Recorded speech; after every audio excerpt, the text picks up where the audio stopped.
This is the second talk in a series on Bob Black's essay, The Abolition of Work. In this video, I'll be exploring a few of the problems that stuck out to me as I made my first few passes through this paper.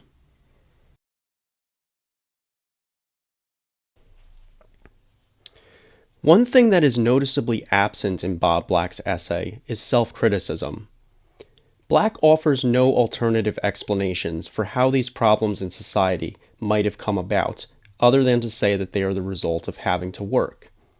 Marxism, feminism, and other perspectives are dismissed about as quickly as they are brought up, and Black never really directly engages with any of these other viewpoints. Instead, he offers clipped, caustic remarks like where he says, "Feminists don't care who the boss is, so long as it's a woman." That sounds like an oversimplification of how feminists treat the subject of work. However, if Black really believes this, then he might have provided at least one specific example from one specific feminist author's work, or preferably from a few, so that readers can decide for themselves if this is an accurate statement or not. But he doesn't. To whatever extent Black even acknowledges views other than his own, his presentation of them is uncharitable and usually overly simplistic. Of course, there's nothing inherently wrong with writing polemically, plenty of philosophers do so, but the absence of any serious, thoughtful engagement with the ideas of others really does nothing to boost Black's credibility. By contrast, authors whose work Black takes to be supportive of his thesis are presented without any pushback whatsoever. So whereas Black strawmans the views of those with whom he disagrees, he presents his more favored sources without a shred of criticism. One especially egregious instance of this is Black's suspiciously uncritical take on the work of anthropologist Marshall Sahlins. In the late 60s, Sahlins presented a paper called The Original Affluent Society, in which he argued that hunter-gatherer societies work fewer hours and therefore enjoy far more leisure. Sahlins coined the phrase primitive affluence to describe what we have apparently lost as we've developed technology, streamlined production, and moved beyond mere subsistence living. From this observation, Black appears to draw the following conclusion: that working to meet only our most basic needs for food, shelter, and clothing, as hunter-gatherers would do, will lead to more time for leisure, or, in Black's words, more time for play. What Black fails to mention is that Sahlins' paper has received its fair share of criticism. Some of this criticism has to do with the way Sahlins gathered and interpreted the data he used to support his argument, while others have pointed out that his theory of primitive affluence discounts the very real hardships that hunter-gatherers face. For more on this, see David Kaplan's essay, The Dark Side of the Original Affluent Society. Now, the problem, of course, isn't that Black has cited a source whose work has received some pushback. It would be pretty hard to find a scholar in any field whose work has not been criticized in some way. The problem is rather that Black presents this source and plenty of others in his essay without acknowledging that there's been any pushback or criticism. Instead, Black props up Sahlins' essay as the sole authority on hunter-gatherers. But given that hunter-gatherers are, in the words of Robert Bettinger, the quintessential subject of anthropology, it seems rather unlikely that one person's paper could ever be the final word on the matter. If I hadn't decided to look into Sahlins' work for myself and the criticisms it has endured over the years, I would have no reason to doubt Bob Black when he says that Sahlins exploded the Hobbesian hypothesis. True enough, Marshall Sahlins' influence on anthropology in the 20th century is undeniable.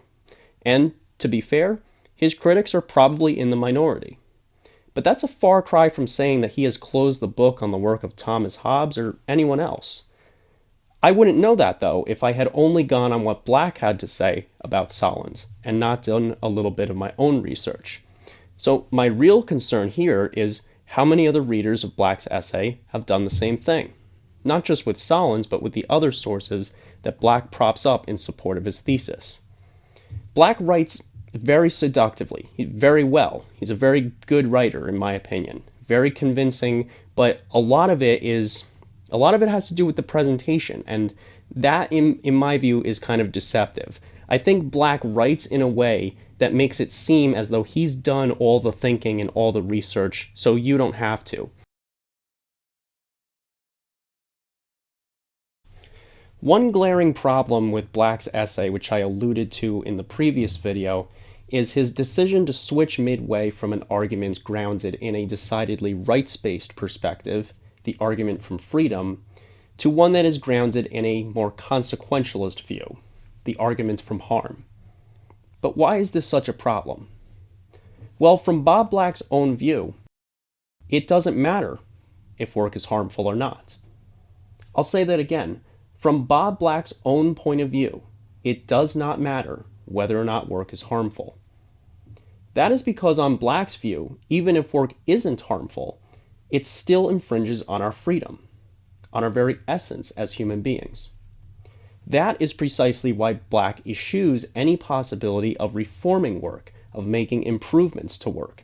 Such a notion is impossible if in fact work violates our freedom, that is, a right.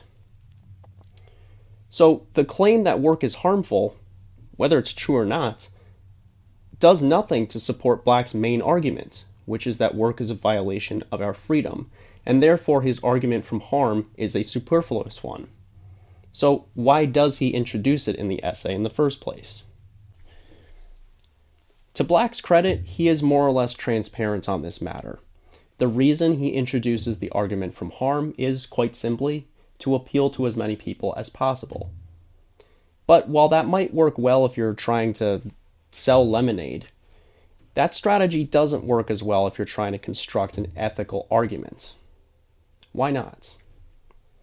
Well, because it's not just that Black's argument from harm is superfluous, insofar as it does nothing to support his argument from freedom. The other problem is that these two arguments are mutually exclusive. How so? Let's take the argument from harm. Black's argument from harm is grounded in a particular position in ethics, one which holds that some action's moral worth is determined by whatever the consequences of that action happen to be. Hence, this is a decidedly consequentialist argument. In the abolition of work, the action in question is requiring people to work. Black says that requiring people to work inflicts all this harm, all this suffering, so therefore it's wrong to require people to work. Now contrast this with Black's argument from freedom, which we should note he devotes far more space to fleshing out. On this view, work ought to be abolished not because of any particular harm that it causes, but because it is, by definition, wrong. There is something inherent about what work is that makes it wrong, not what work causes to happen, not the consequences of working. Thus, Black's argument from freedom is grounded in quite a different ethical position, one which holds that some actions are, just by virtue of what they are, wrong or right, depending on the particular action in question. By virtue of what something is, I mean, in other words, given the definition of some action, what we take that action to entail, what it is, that action is either right or wrong. This then is a deontological argument, and as such it is incompatible with the consequentialist argument from harm. And if you try to mix and match these two mutually exclusive positions, your argument is guaranteed to terminate in a contradiction. Black's contradiction is fairly obvious. At the start of his paper, he's outlining why attempting to reform work to ameliorate the harms that work causes does nothing to address the fact that, on his view, work infringes upon our freedom. We should note then that Black's argument from freedom is the only one which directly follows from his definitions of work and play. Work is forced, play is free, and so on. Black nowhere states that work should always be defined as harmful. He knows that's not the case, but he does think that work must always be defined as forced. In this way, it's conceivable for some jobs to be relatively free of harm, but still an infringement on our freedom, given Black's definition of work. Therefore, it's no trouble for Black if we point out the myriad of improvements that we've made to workplace safety, for example, over the years, because he can always retreat to his original argument that even if you do improve work in some way, it's still an infringement on your freedom. Even if we can make work relatively free of serious harm, we can't change the fact that work is forced and therefore set against what we ought to be doing as human beings, which is playing freely. Black does not deny that improvements can be made to the way we work, but he would count these as superficial improvements at best. And that's perfectly fine because, in my opinion, his argument from freedom, while I don't agree with it, is, I think, undeniably quite compelling and at least interesting enough to warrant a rebuttal. His argument from harm, on the other hand, is pretty much just contrived, and I think the reason for that is because Black knows he doesn't need to make it.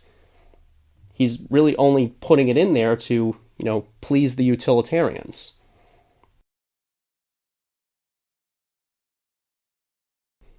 I thought it was rather interesting that Black claims his problems with frameworks like Marxism, for instance, is that Marxists think that the solution lies somewhere in changing the economic system in which we work.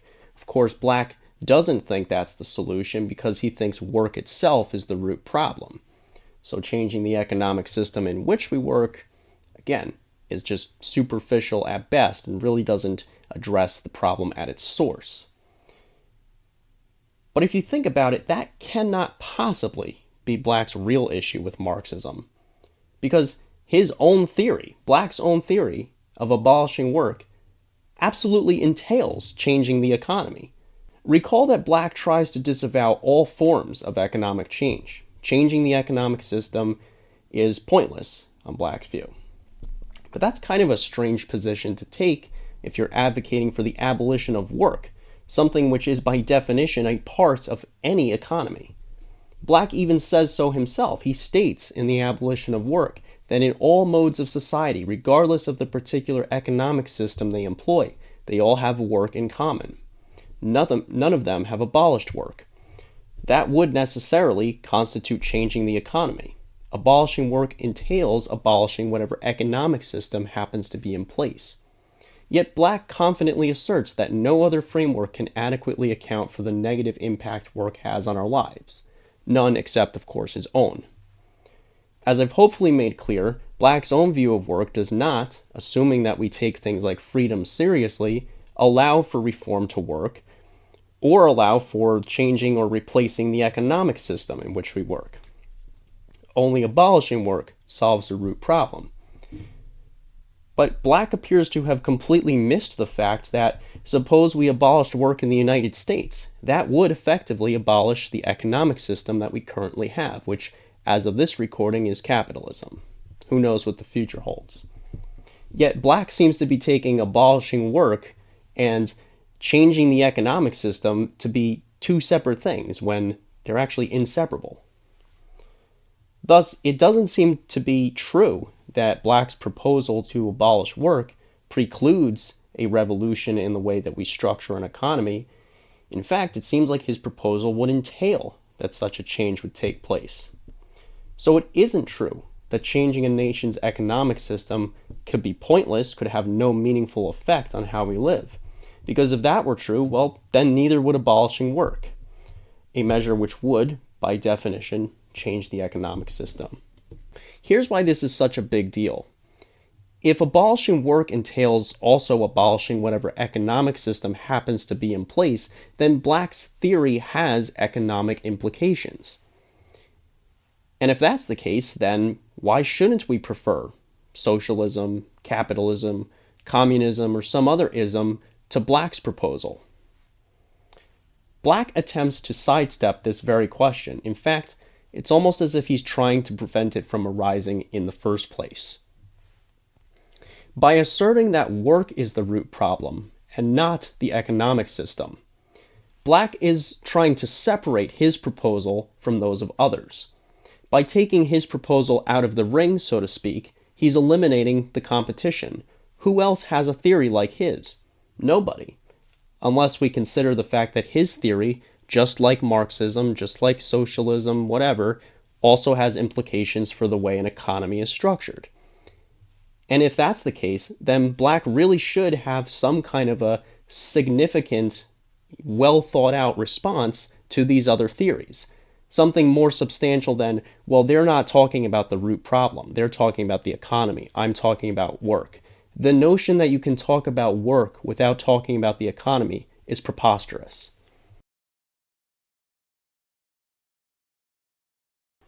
Going even further, then, suppose someone thinks abolishing work is a good idea. Well, then the next question that they should be thinking about is, what kind of economy would you like to have? What kind of economy do you think would be sustainable in a world without work? If you're going to abolish work, you're going to alter the economy. Whatever economy you had before, it's not going to be there afterwards. So it's important to maybe think about these things. What will you replace it with? Keep in mind that even if we return to some level of subsistence living, even if we try to model our new society without work, after the so-called original affluent society that we saw with Marshall Solins concerning hunter-gatherers, well, that alone doesn't preclude that there will be some kind of an economy. I'm sorry to be the bearer of bad news, but even hunter-gatherers have economies. Different economies, sure, but economies nonetheless. Yet Black presents his argument as though the only thing we have to consider is whether or not we want to abolish work, as he defines it. In other words, he presents his argument as though the only thing you're buying into is the idea of abolishing work. But that's not the case. You're also buying into all the things that abolishing work would implicate. The economy is just one of them.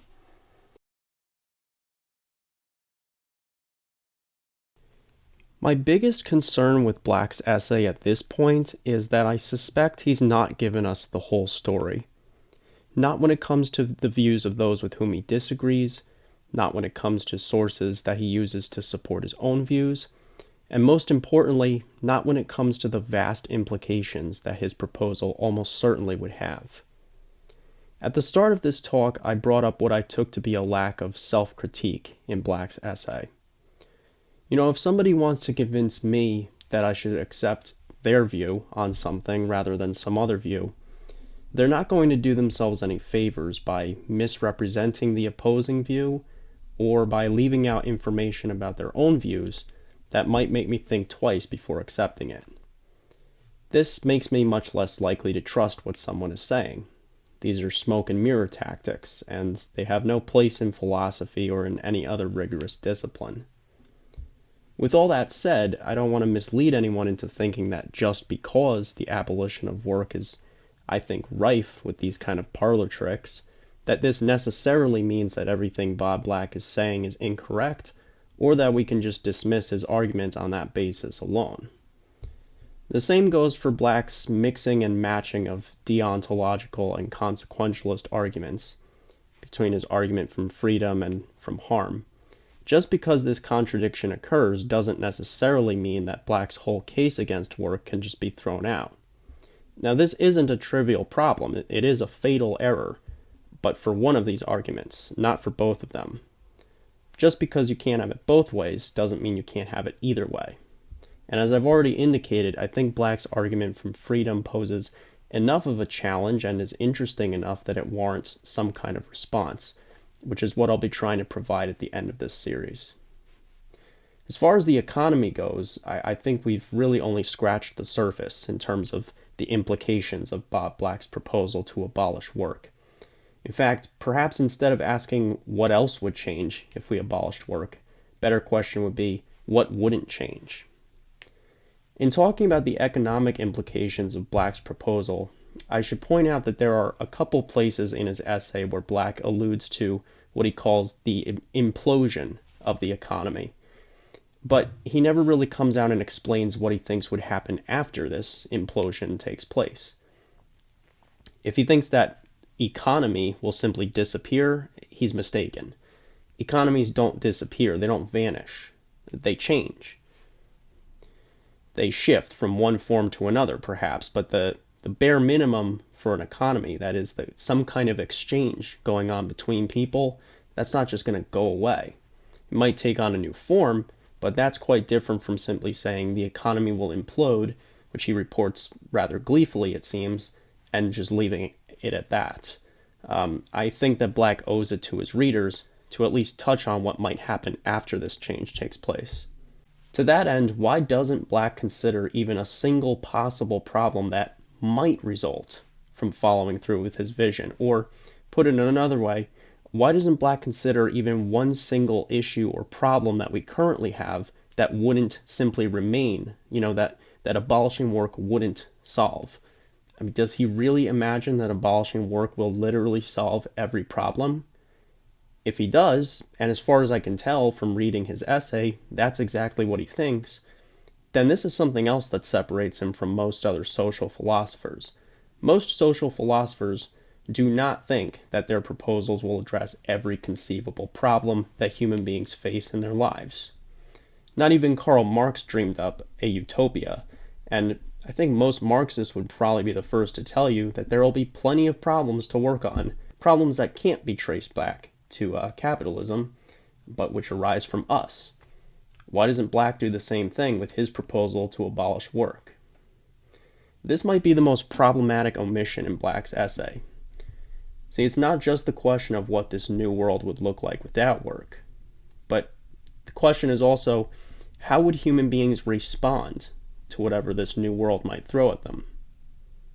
He doesn't seem to anticipate anyone having a tough time with this transition, nor does he seem to expect that there will be any problems left over from, the old way of doing things if we went ahead and abolished work.